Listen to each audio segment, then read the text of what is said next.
Welcome to Backstreet Gossip, news talk, current events, and political commentary with your host, Uncle Ronnie.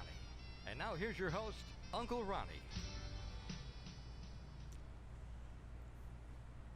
Well, good evening, ladies and gentlemen, and welcome to the show tonight. We have Mr. Ray Michaels with us. Hello, everybody, and welcome to Backstreet Gossip. And, of course, we have one of the best superintendents of public instruction as guaranteed for the last 2 years. We know that she was the best.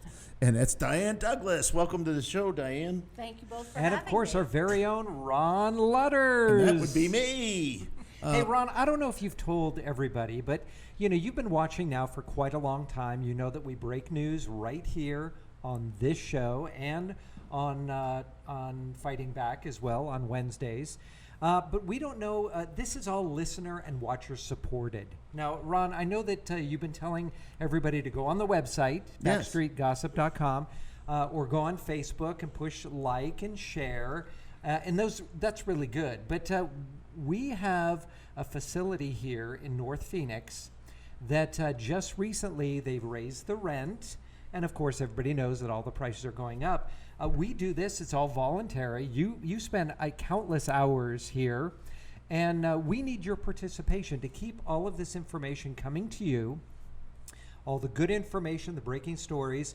We need your help because this is listener and watcher supported. So if you can go onto our website, and that is www.fightingback.com. No. Wrong one. Which one? It's Monday night. Oh, that's it's right. not Wednesday night. night. Backstreetgossip.com, backstreetgossip.com, and you will find a little arrow there that you can push, and you can support the hard work that Ron Lutters has been doing for many, many years, and we can have wonderful guests like Diane Douglass. Thank you. What an honor it is to have you here.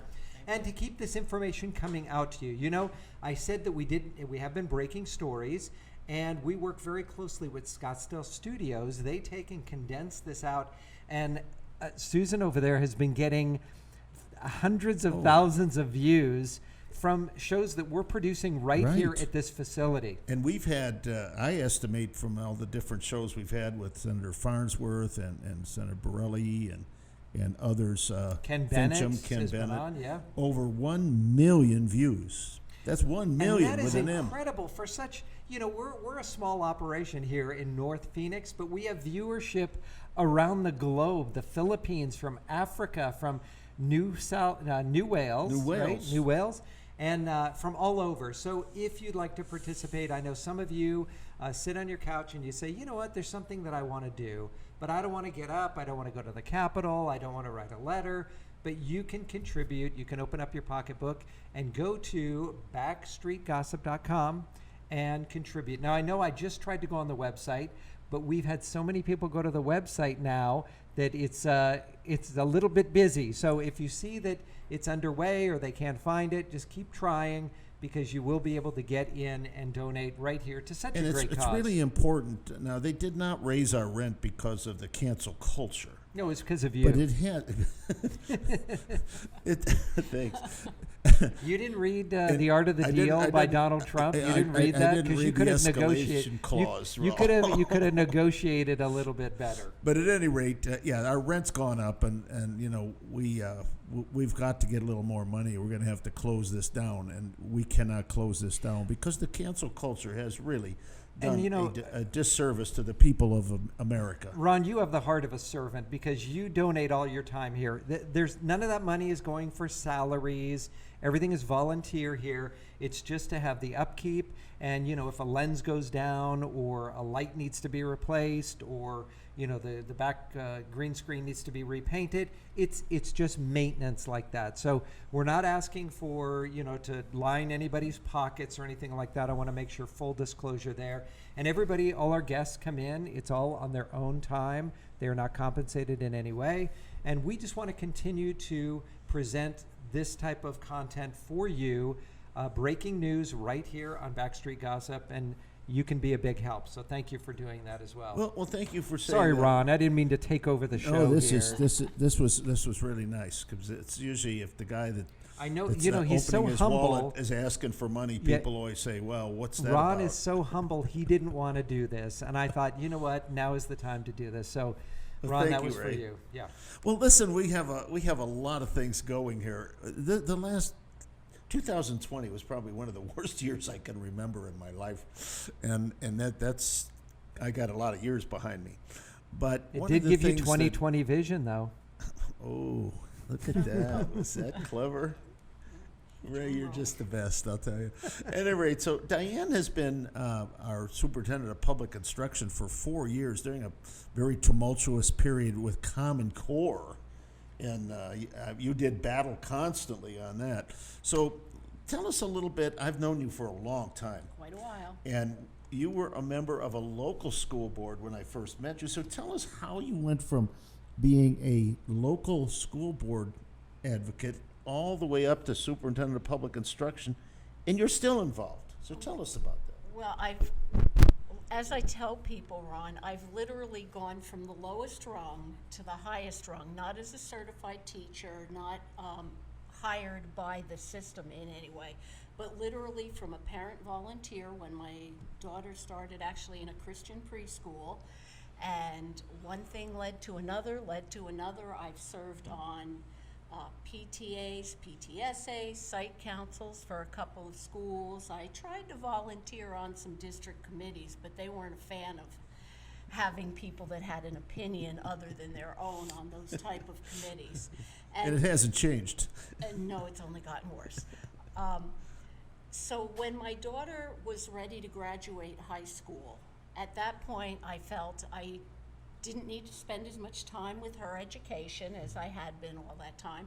And some things happened in our district. There were 2 or 3 things, and it is the Peoria Unified School District in Peoria, Glendale. And it just kind of was the straw that broke the camel's back. So I decided, that's it. I'm running for school board. I had originally said if I don't have 2 other people to run with me, I'm not going in there alone. But I did ultimately. And when I started it for 2 years. The Lion's Den. The Lion's Den. Yes, it was. It was a 4-1 board. You were the one. And it wasn't that pretty. But then we got 2 more. Well, we got 1.5 more members. For those who may remember, Senator Rick Murphy was on the board with me, served for 4 years. And then we had another woman who pretended to be an independent but really leaned more left. So every now and again we'd get her vote, and we got some good things done. And in 2012, there's a saying in school board work. Well, there's a couple of sayings. The first one is you don't have to be smart to be on a school board, you just have to be able to count to 3. And the other one that is an exaggeration, folks. You really have to be a lot a little smarter than that. tongue-in-cheek there. And the other thing is friends don't let friends run for school board. But if you don't listen, and if you do, you're not allowed to leave until you find your replacement. So 2012, and I'll back up for a second. 1 term on a school board is not enough. 2 is good, 3 is okay, 12 years would be 3 terms. Anyone who stays on a school board longer than that, it becomes, in my opinion, about them, not about the work they need to do. So 2012, some things in my life had changed, and I had decided that I found a replacement, and I was not going to run for re-election, and some other political things that I won't get into happened in 2012. And I said, I'm never running for another elected office again as long as I live. But literally, after telling people for months and months and months that I would not run for state superintendent, literally God spoke to me in church one day, and I realized that I was doing it because I was afraid of I was refusing to run because of fear of dirty politics. So I didn't want to do that, but I realized when we're called to serve, we need to serve. And Common Core was a very big issue for me, and I ran, and I really didn't expect to win. I was running against a 30-year politician, an incumbent who had never lost an election, but I did tell him if he'd get off the Common Core bandwagon, you know. You got to speak into the mic, though. Okay, sorry, better? That I would not run, but he stayed with Common Core. I didn't agree with it. Lo and behold, I won, and I learned shortly after being elected that others who claimed they wanted to do the same work I wanted to do were not on my side. So we did a lot. We made a lot of good things happen, but nonetheless, so that's how I went from literally the bottom to the top. You had a rather rocky time there, not because of any incompetence on your part, but the fact that you were there to shake up the establishment that had, and God only knows we really have a bureaucracy in our educational system. That's an understatement. Common Core was created by powers outside of Washington, or outside of Arizona in Washington, very heavily supported by the Chamber of Commerce. I generally call them Chamber of Communists, but Let's go back just story. for a minute. Let's go back just for a minute, because this has been always one of my pet peeves. I consider myself to be somewhat of a constitutionalist, and I've been trying to find in the Constitution where it says that the federal government should have a Department of Education. Am I missing something? No, not at all. It doesn't. We know our Constitution says that the powers that are not vested with the federal government remain with the states, remain with the people. Education is not in the Constitution anywhere, so Strictly they a should. state issue. Absolutely. Now, if you think back, now I have 3 daughters, and when they were young, they used to love watching Little House on the Prairie. Do you remember that show? Yes, It was such a very great much. show, and it would show a lot of classrooms, and it was the local church would be used for the classrooms. They'd have a group of kids from all different grades in the same room, and they would be teaching them there. Now, we've come so far away from that type of attention to detail, and knowing that it was people of faith who really wanted to educate the kids because they knew that self-governance required a good education. You must be educated to self-govern.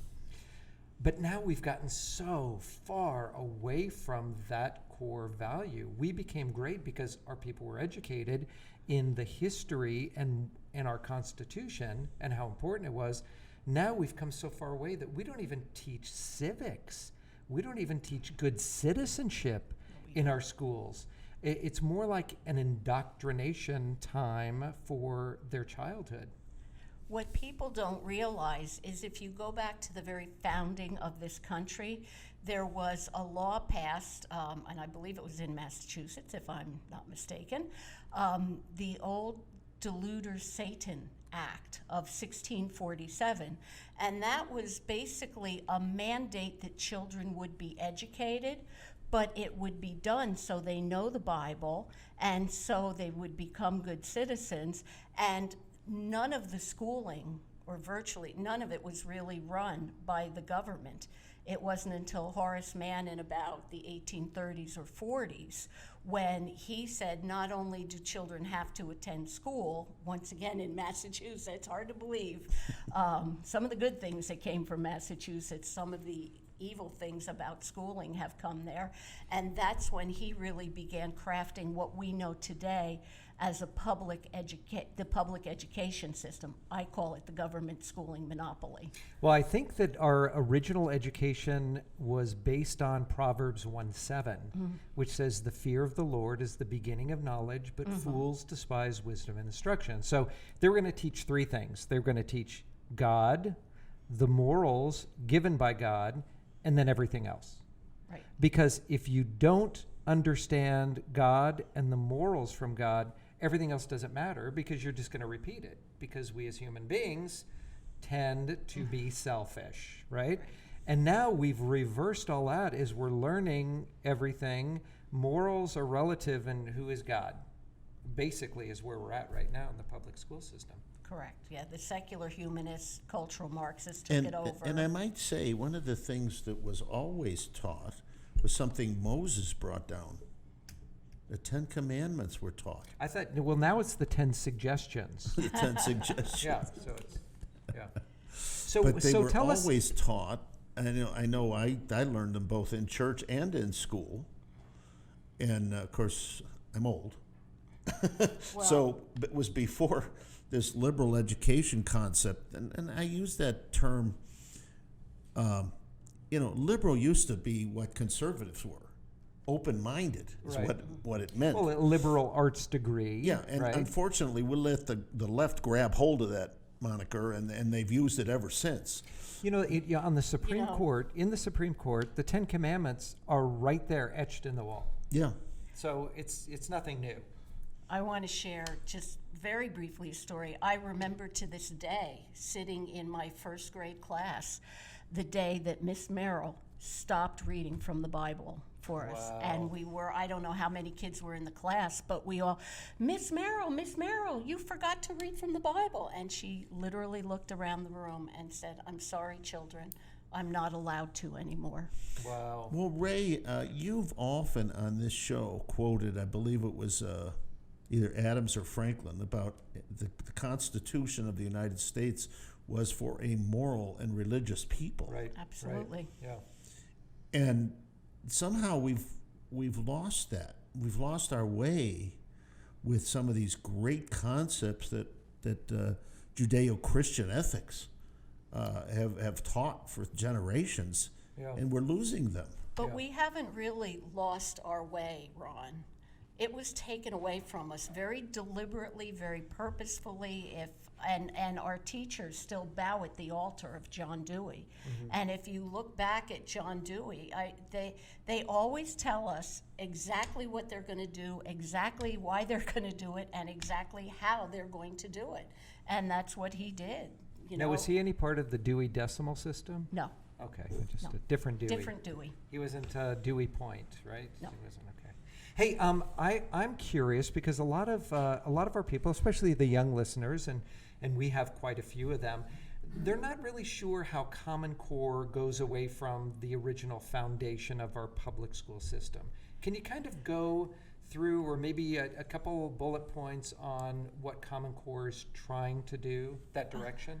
Well, my biggest beef with Common Core was, I mean, what a lot of people didn't realize is Common Core was just the most recent iteration of what has been going on for decades and decades and decades. Okay, so it's a Every time 2.0 or people catch- 3.0. Yeah, every time the parents catch on, or the community catches on, citizens catch on, then the education system changes it. So they rename it, rebrand it, but it's really it might the be same thing, different, moving, but it's moving in the opposite direction of where we were. What's happening? Our education system is no longer an education system. And this was one of the things that was most surprising to me when I took the office of superintendent. I realized neither side of the aisle really wants to fix education. The left wants to use it for the indoctrination that they've been using it for decades. And the right, it's no longer about education, reasoning, logic, truth, discerning truth. It's about job training. Have you ever heard the term lifelong learner? Right. Yes. Well, I thought in my naive days that lifelong learner meant that they were going to instill such a thirst for knowledge in you that you would want to read books the rest of your life and you'd want to learn everything Constantly you possibly improve could. on yourself, your skills, your knowledge. No, it means we will train you for this job, and when that becomes obsolete, you come back to us for more education and another certification in something else. So you mean all those Excel pipeline workers are now going to be making solar panels? Oh, maybe. Yeah.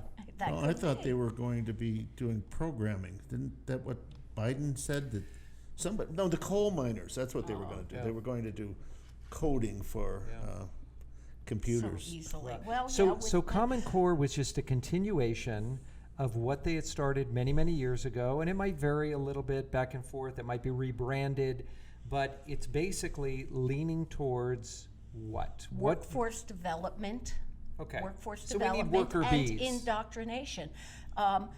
My biggest complaint with Common Core, although there was a lot you could criticize about those standards, there's a lot you can criticize about all standards, Mm-hmm. you know, but it was that it was written, owned, and controlled by the Council for Chief State School Officers and the National Governors Association, the National Chamber of Commerce wanted it in our school for workforce development. The publishers all came up with crazy ways to teach math, and fortunately we've gotten some of those out here in Arizona. I've seen some of those videos. Right, they're insane. The long, what do they call it? Long math, or what's it called? I've seen it in buckets and. Oh my gosh! One guy did math how I was taught, how you were taught, and it took him, several minutes, and then he was off making a sandwich, and the other guy's still working, like trying to figure out and come to this fairly Crazy simple stuff. equation. Yeah. It's really interesting as an aside. One of the problems we've had, and we've had it for decades and decades as well, is they refuse to teach children how to read with phonics. English is a phonetic sounding language. It's not hieroglyphics. It's not like Chinese or any a site. But the same teachers who are very, shall we say, I don't know, they have words for it. They call it drill and kill. It's too boring. Kids can't memorize addition, subtraction, multiplication, and division, blah, blah, blah. Can't have them do it, so they come up with these crazy methods of doing math. So the same teachers, because if you think about it, addition, subtraction, multiplication, division, 0 through 9, 0 through 9, 100 problems in each set, kids can't possibly learn, can't memorize 400 problems.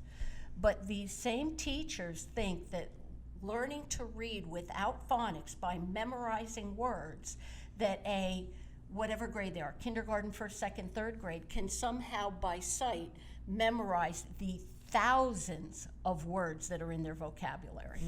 I mean, there's no logic to it. And that's one of the things that John Dewey did that most hurt education, was they made the colleges of education secular.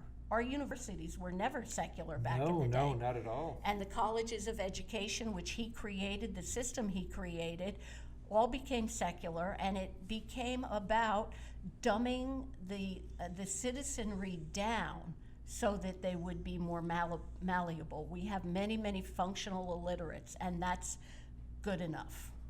People used to ask me, if I could only change one thing in education as superintendent, no doubt in my mind, I would have abolished the colleges of education and change how we train our teachers. Early on in your administration, and I believe it was simultaneously with the governor's governor.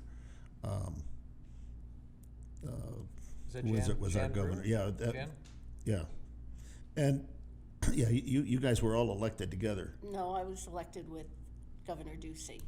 That's right, Ducey and Branovich, I believe. Correct. And DeWitt? Yes. Okay, that. That. And it seemed like very early on there was already some angst between you and the governor, and and I never did it. You and I talked about this before.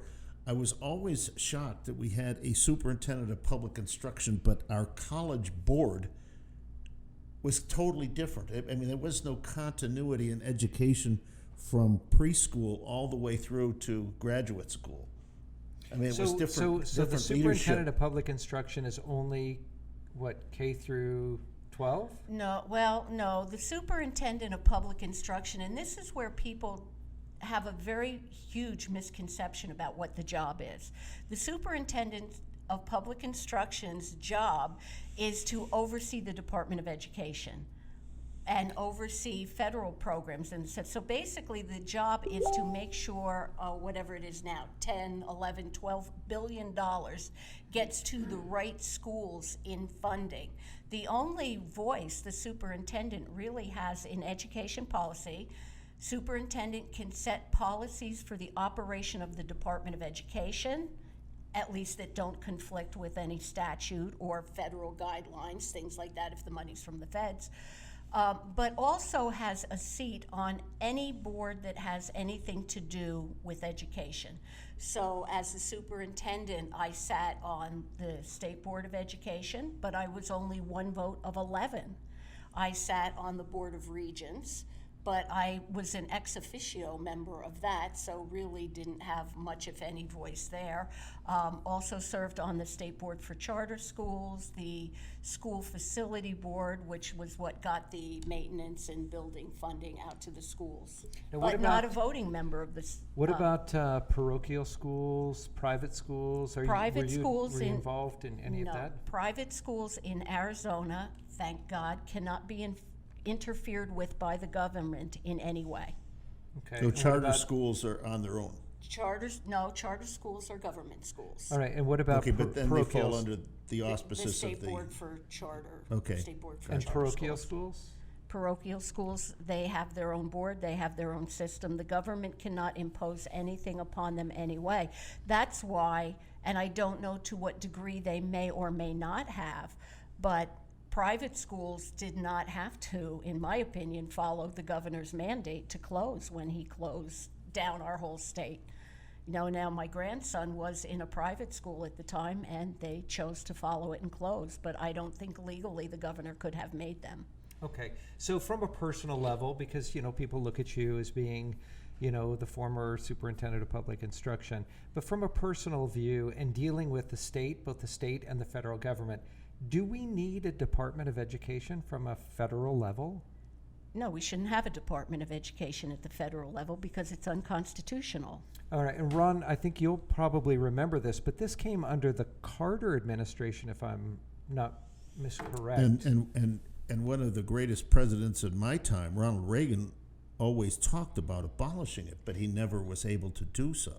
But you That's have- how powerful the education lobby was. But you also have to step back.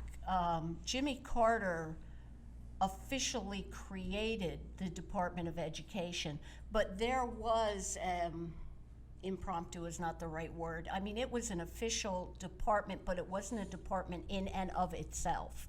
It was under, I would have to go back and look up, but there was education interference before. Okay, so there were, education intervention, probably under the auspice of we need to keep all the states the same. We need a curriculum. We need a standard for the entire United States. Hence Common Core. Yeah. That's what it was intended to be. Okay.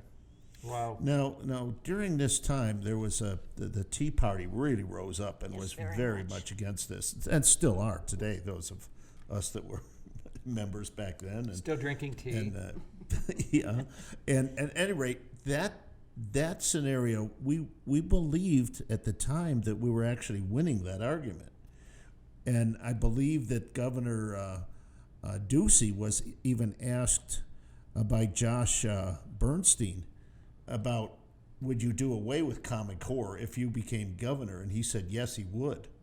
But I don't think that was the case once he was elected. I think he reneged on that. Can I tell a story? Tell the story. I know it was before the first State Board of Ed meeting that I attended, which would have been the fourth Monday in January. So it was sometime between the inauguration and that first State Board of Ed meeting. And I did not personally take the call. My chief of staff took the call. But I know what was said because my chief of staff put it on speakerphone and I was sitting there listening to it. It was not from the governor, but it was from, I will identify someone as an emissary of the governor. And basically what my chief of staff was told was, tell Diane that Common Core S was cute during the campaign, but the campaign is over and Common Core isn't going effing anywhere. Wow. And he was also told to tell me that as the fifth highest elected official in the state, I reported to the State Board of Ed and I was to follow the direction of whatever the president of the State Board of Ed told me to do. Now, in a way, it's a little true because the superintendent is obligated to enforce the policies of the State Board of Ed, but I was an elected official. Yeah, I was just going to reported say, the who people. elected the State Board of Education?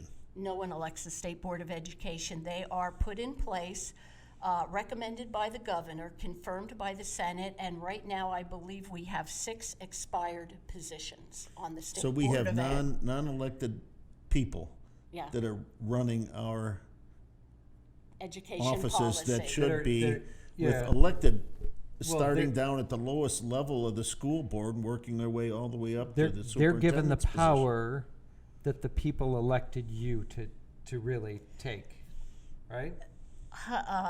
Theoretically, but really, the State Board of Ed and the superintendent are both constitutional position. The board is a constitutional board. Superintendent is a constitutional position. And if you read the state constitution, all it says is the superintendent and the State Board of Ed basically have the powers and duties as prescribed by the legislature. So, but to be an elected official and the consent of the governed, I talk about this all the time. So the people said, Diane, we want you to be in charge. We want you to make the decisions.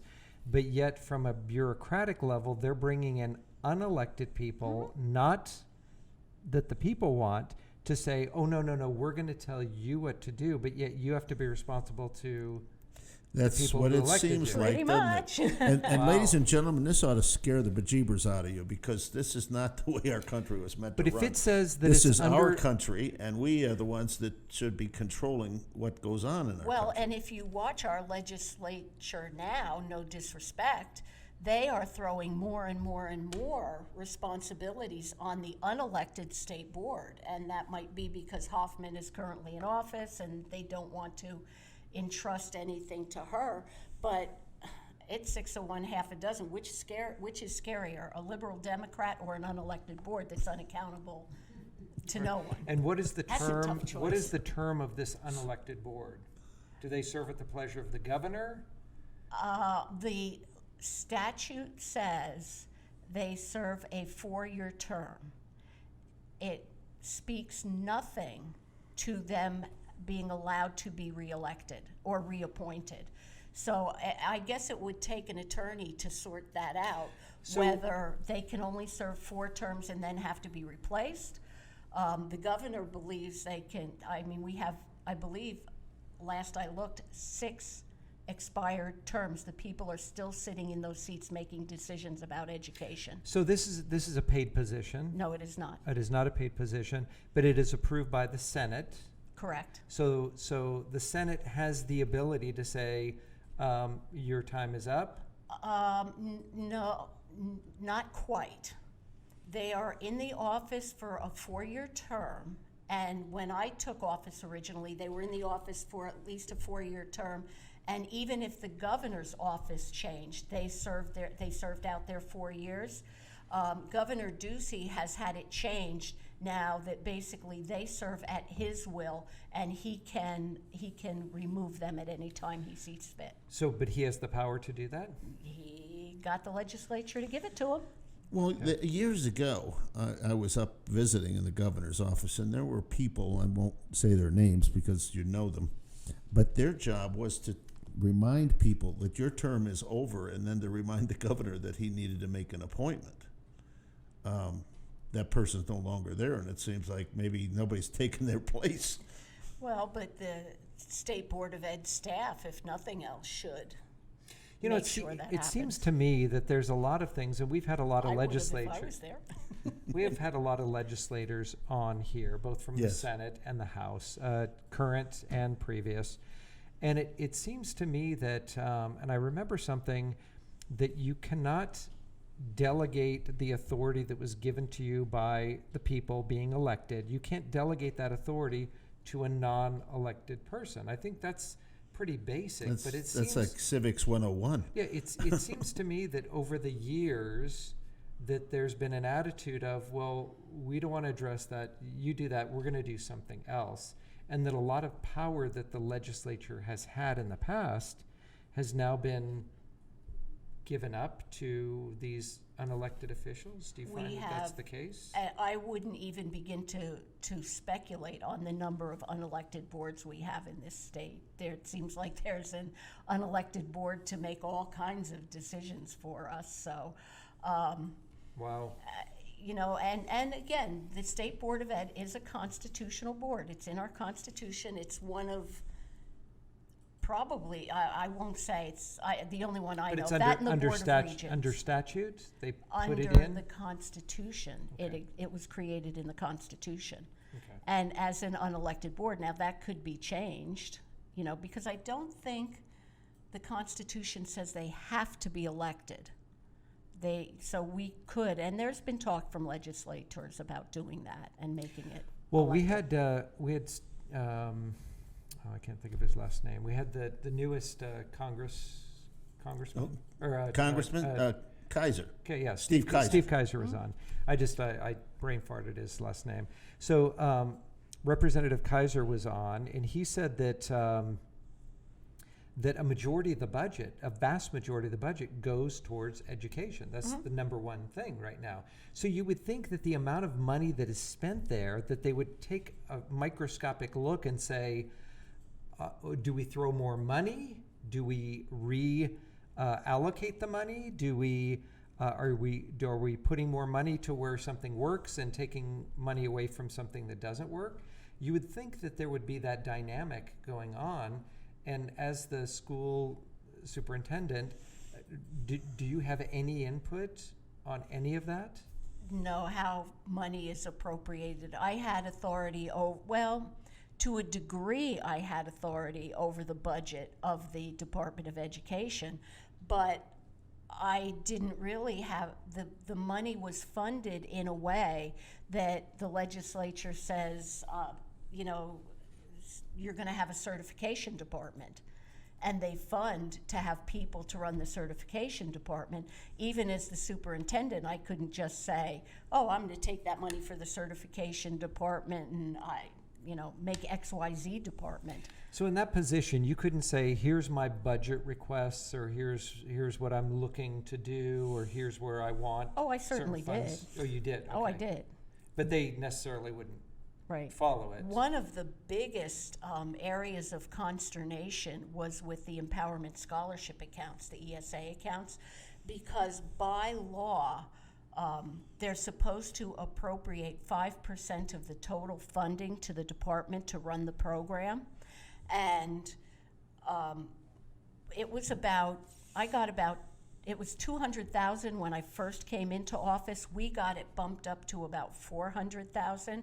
But the number of students in that program, it should have been funded about $1 million. But the law says it's 5% of the budget, 4% to the Department of Education, 1% to the Treasurer's Office, but it's by appropriation. So they could pick any amount of that 5% and give it. And that was one of the problems with the ESA program, was that there weren't enough people as the program grew exponentially. And we kept talking to them, telling them, this is, and I didn't just say, hey, right, give me a couple of $1 million, Mr. Legislator.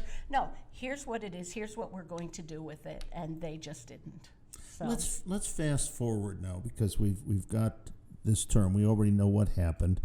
In 2018, we changed superintendents, and we know right after that we had major problems with Red for Ed. Actually, they started before that. The strike for I think Red for Ed most of it came up then, where they were the Red down for at the Ed strike Capitol. was You weren't there then, were you? Yes, I will. Oh, you was? Oh, I was begging those teachers to stay in that classroom. And then we had the Red for Ed issue. 2018. Okay. Now we had, just recently, in this election, we had Proposition 208. But something else has happened during this time that we really want to talk about. You can see our studio behind us is critical race theory. And this is really something. We've talked a lot about slavery and the Constitution and the founding of America, and we already know that our founding documents were such that we were really supportive of the concept that all men and women were created equal in our Declaration of Independence. Well, they made a statement that said, we find these truths to be self-evident. Everybody should know this. It's a truth. It's given to us. We know that this is the way that it should be. Now, here's where teaching the Constitution comes in. they talk about, oh, well, we're still in this malaise, I think, about race in this country. Few people even realize that in the Constitution itself, not an amendment to the Constitution itself said that all slave trade in the United States needed to stop. I think it was by 1808. Mm-hmm. It's still in the Constitution. It doesn't. It's not an active thing because that date's gone by. Long before we were even talking about the 13th, 14th, and 15th Amendments, okay? The country fought a great battle in the Civil War. That wasn't what it started as, but it ended in freeing slavery and so forth. And then we get into this 1619 project at the New York Times. Total hogwash. Well, it's been debunked many, many times. Total hogwash. Total and absolute hogwash. But it'll be in our schools. And then we had the American Civil War. We had the 13th, 14th, and 15th Amendments. One, outlawing slavery, codify it. It's no longer going to ever happen in America. Two, making slaves citizens. The 14th Amendment, we already know that people that come to this country believe that applies to them. It does not. And the 15th Amendment, which gave blacks the right to vote. So we as a nation have tried to correct these issues. As a matter of fact, a lot of people don't know this, but I'll tell you a little secret here. The first 19 blacks that were elected to the United States Congress were Republicans, folks, not Democrats. Somewhere we lost our way. Now we're talking about reparations. I've never owned any slaves. I don't know if you have. I doubt it. And now they want to take my money. And I had relatives that died in the Civil War that were fighting for the North and had actually died. Nobody wants reparations for my family for the loss of a person's life. Right. And probably they shouldn't, not at this stage. Well, the Israelites were in bondage for over 400 years by Egypt. Right. Right? I mean, that's... But Well, now there's we get people this still concept. in bondage today all there across is. the world. Oh, absolutely. But, now, you know, Ron, if I may interject here just real quick, we take the past and we try to relate it to our understanding of today. When you go back the 250 years, 300 years, and you realize that we lived in a world with slavery. There were slaves everywhere. Now, yes. This was not just white owning blacks. You had whites owning whites and blacks owning blacks and blacks owning whites, and you had the whole spectrum. Indentured servants, right? Which there was a tremendous amount coming over from Ireland. And it wasn't just the United States. No, it was throughout the world. Yes. So when you put it into that perspective, and you know that America was instrumental in ending world slavery, in ending it. We were the only nation that had ever fought a war to end slavery. Right. And I think And England our was Constitution first. allows it for henceforth and forevermore, there shall not be such an institution as slavery in the United States. Right. Okay. And I think you probably correct me on this one, but England was first, and was it England France did away was with second, it before and I the think we United were States did. number 3. But yet, the traders and slaves were English. Right. Right. They were the ones And that a ship lot owners of that people brought the don't slaves. know. You know, it's not like you remember Roots, right? The Alex Haley's Yep. Roots, Oh, right? yes. Where they went out into the jungle and they just Kunta threw nets, Kinte. threw nets over people. That wasn't the mainstream. The mainstream was one nation in Africa would conquer another. One black nation would conquer another black nation. They became servants, and they would sell their own people to the slave traders. Correct. So it wasn't. It's not an American institution. No, and we can't look at it from the perspective of what would I do today. You have to go back in time. It's just like I can't relate to, 150 years ago without electricity that, I'm going to live my life, unless I'm Amish, I'm not going to live my life according to this where the sun is going down and I'm going to light a candle, because we don't live in that world. Right. But that's what we're trying to do, is take our current day understanding and perspective and say, well, I would have never done that today. Well, take yourself back 250, 300 years. You would have done that because that was the commonplace. Exactly. Well, and what's really sad along that route, when you think about it from a historical perspective, one of the things that came to my attention recently was in my former school district that I served on the board. A parent for Martin Luther King Day week, when they were studying the Civil War, one of the kids, I think it was in 7th grade, took a snapshot of a timeline that the teacher put up for the kids to study. And the title of the timeline was the timeline of discrimination in America.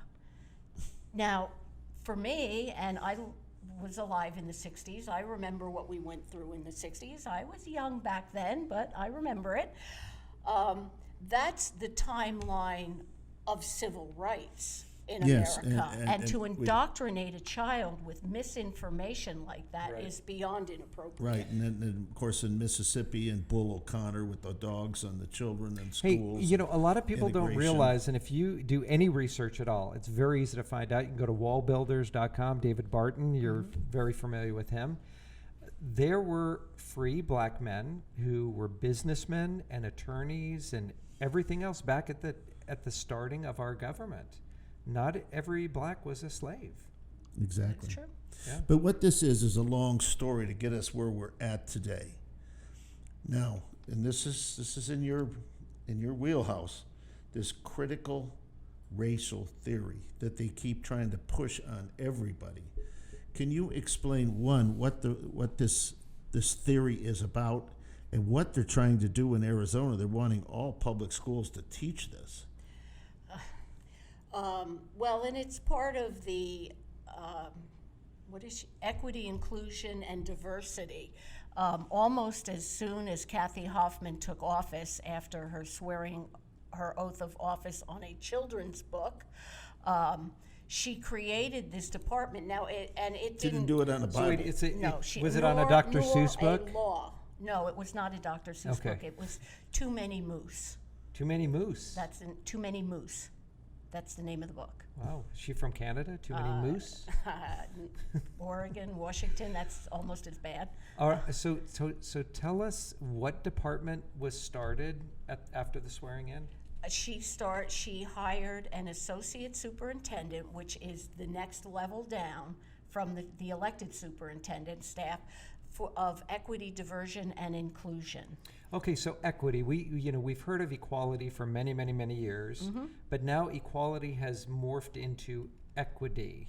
So can you tell us what they're looking to do in that name? Because Originally, in my opinion, things like this started. So much of what happens in education starts as a feel-good, maybe even well-intended. It seems, and it's not a subject that I've dug into as deeply as I have some others, but it seems like the history of it is more not just about equity and inclusion between the races, but also with lots of other areas. We have a lot of children in our schools who, they may be white, but they're low income. How does that impact them?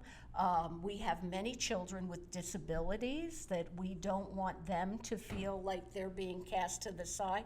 So, and even when I was in office, we wanted to look at things not from this radical perspective that it's become. But yes, I think, if you're a student in American schools, you should understand about, not just the history of America, but all the people that were involved in it. So yes, it's important for children to understand about Native Americans and, what impact that had then, what it has now, whoever it may be.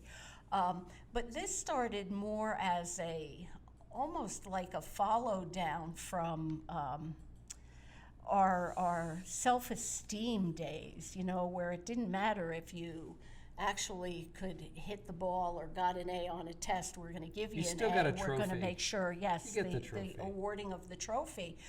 And, I can't even explain. It has truly, in the last year or two, just gone on steroids with how it is being pushed and impacted in our schools.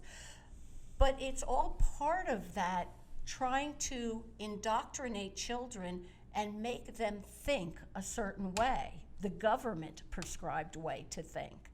And if you look at cultural Marxism, and if you look at what is it the Communist Manifesto? Is it the Saul Communist? Alinsky, Was that yeah. the one that was read into the congressional record, the 45 yeah. or whatever rules of communism? I mean, it's all been about the way to take down America is to separate us. That's right. Make us functionally illiterate, people who can no longer apply logic, reasoning, and truth in anything that we take a look at, and make sure we divide us. Khrushchev said in, I can't remember, it was 1950s or 1960s, I almost want to say 54. 63. Something, whatever, that America will be taken down without a shot being fired. They don't have Well, to go to war with us. Abraham Lincoln said, if we're going to fall, it will come from From within. within. Yeah. Yeah, but And that seems to be Abraham Lincoln happening. didn't have a plan to do it. Khrushchev No, did. yeah. No, it's so interesting, and going from hey, we're all equal, and then when we figure, well, we can't all be equal because some are tall, some are short, some Right. are different skin color, some are female, some are male, some can play the piano, some can climb a tree. I mean, there's no way that we can be equal. So they said, well, equity. Well, we should all receive the same amount, even though we may not have all those gifts or all those talents. And it's taking away from the ability to work hard, to be diligent, and to achieve a goal. I mean, that's what they're working against, right? That's Look, pretty we fair need you to assessment. put this circle into this peg. Can you do that? Oh, very good. You're And set when for we life. don't need What it in was- there, we'll train you to do something different. right. What was Lifelong learning. really meant with all men are created equal, and again, at that time, women did not vote, so they were talking about men. But Well, they Some women meant voted if they were mankind. property Mankind. owners. yeah, but I mean, could. essentially, what they were talking about is the equality of opportunity, not the equality of outcomes. And also, in the sight of God, all are created equal. Sure. Yeah. But you have to remember, all of this is coming from a faction that does not believe there is a God. Right. So, Yeah. Now tell us, I know that this has been a really hot item about this critical racial theory. I don't even like the term. Well, but I mean, what's critical, been going on it's in critical. Arizona? There was some school race. boards, pardon me? And it's critical, and it's race, and it is a theory. Yes. So that pretty much sums it up, doesn't it? It's got to be critical. But what's happening here? I know some of the school boards have been wrestling with this concept, and we so rush out to try to help those that we think have been misunderstood And are in need. and in need. And I don't think that's the case. I know many people of color that are far better off than I am. And last I looked, I was white. You don't make millions of dollars playing a game? No, I can't play football or basketball. Hockey? No, I don't like the cold. I don't like ice. So, at any rate, tell us what happened there. We're running short of time now. So, we have a superintendent who is now pushing this. She's actually come up with a. and by the way, she also is pushing sex education in grammar schools. I'll get there. Well, Okay. that's allowable by law under current Arizona law, and Senator Bartow's bill is being stonewalled. She wanted to make sure it couldn't So be what taught from age? What age are kindergarten. we talking about? Sex ed Yeah. can be taught in every grade level in Arizona. Starting in kindergarten? Correct. 5-year-olds, 4 and 5-year-old Wow. kids. And what parents need to understand, sex education has been around. That was Alfred C. Kinsey and Sekas and all of that. I mean, but the difference between maybe when I was in school, which was as a senior in high school, that's a great story, but for another day. The difference then is children were taught biology. Right. Now they are literally being taught sexual instruction. Arizona revised statute says that if you teach sex education, it must emphasize abstinence. What parents need to realize is the sex education industry has changed the definition of abstinence. Abstinence now means any sexual activity that will not result in pregnancy. Ooh. Right. That's a broad definition. Yeah. Yes, it is. It's very broad, and some of the things going on. But so this is why it's so important for people to be watching what their school boards are doing and just not show up when their kids are getting an award. You know, in the instance in Peoria, they just had a big brouhaha there last week, and thankfully it got tabled for the time being. But there was, through a purchasing consortium, there was a contract of 11 or 13 pages of resources that if the board approved them, they could be brought into children's classes from kindergarten to 12th grade, depending what the particular item was. It may be brought in, they're not textbooks, so they may be brought in electronically on a tablet, on a laptop, on some type of resource that a parent will never see or very unlikely to see. And it was brought to the board as a financial decision. Nothing was brought by the curriculum and instruction department about what does this include. And there was information in there. God bless this one parent, Heather, who's been working on this and actually I think was a driving force in getting it tabled, was that the board would just decide if they wanted to spend the money, but no one looked at it. It has critical race theory in it. It has sex education in it. It has all kinds of things.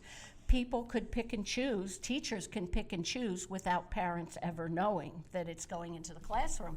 And another interesting aside, you know, governing boards are doing this because they're being pushed to do this in a way. The Arizona School Board Association, which is a nonprofit private enterprise, which is funded with our tax money, by the way, that's supposed to help train school board members and make them effective in their role. Well, when I was on a school board, their spring conference and their fall conference was a law conference. I just found out about a week ago that in the spring now, their conference is an equity, diversion, and inclusion conference. Wow. So rather than teaching school board members and training them in the law they need to know, the vital laws they need to know, no one in Arizona has said, school boards, you need to adopt this stuff and you need to bring it into your classrooms. But where they didn't listen to me too much, they're sure listening to Ms. Hoffman. Now, in Senator Bartow's bill, I think that there was because this has been going back and forth. Oftentimes they say, okay, well, we're going to teach this, but a parent can opt out of it.